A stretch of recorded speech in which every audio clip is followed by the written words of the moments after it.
Hello and welcome to this video on Stitch and Chris, where you will learn how to crochet the herringbone half double crochet stitch.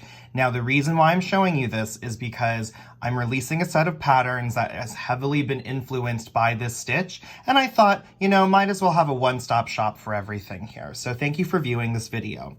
In order to start this stitch, I already have a little swatch of single crochets I've started so I can get into some stitches easily, and I'll show you how to do it. This stitch differs from the regular half double crochet stitch by one simple movement, and I will show you how to do that movement. How the stitch goes in the directions is that it's going to yarn over, you're going to insert your hook into the stitch, yarn over to pull up a loop. Now here's where we get different from a regular half double crochet. Instead of leaving that loop that we yarned over on our hook, I'm going to continue to pull it through the second loop on the hook from the original yarn over.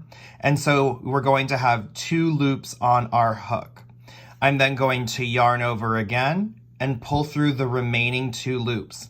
And as you can see, we've made our first herringbone half double crochet stitch. The difference mostly is that it will lean slightly to the left, and you'll see that once we continue. So let's do that once again. I'm going to yarn over, I'm going to insert my hook into the stitch, yarn over, and instead of drawing up that loop, I'm going to continue to bring that loop through the second loop on our hook. And when I draw that up, instead of 3 loops, there will just be 2.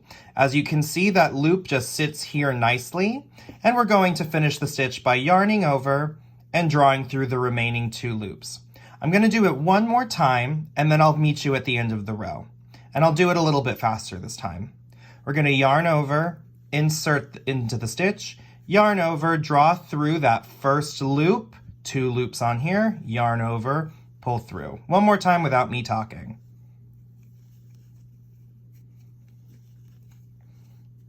There. And I'm going to meet you at the end of the row.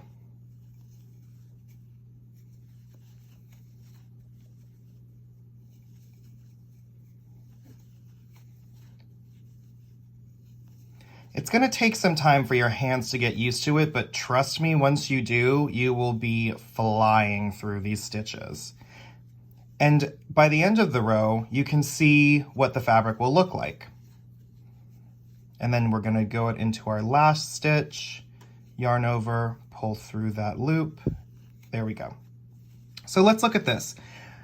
Ignore the very beginning, this is single crochet, but our herringbone stitches here, again, like I said, they are slightly leaning towards the left.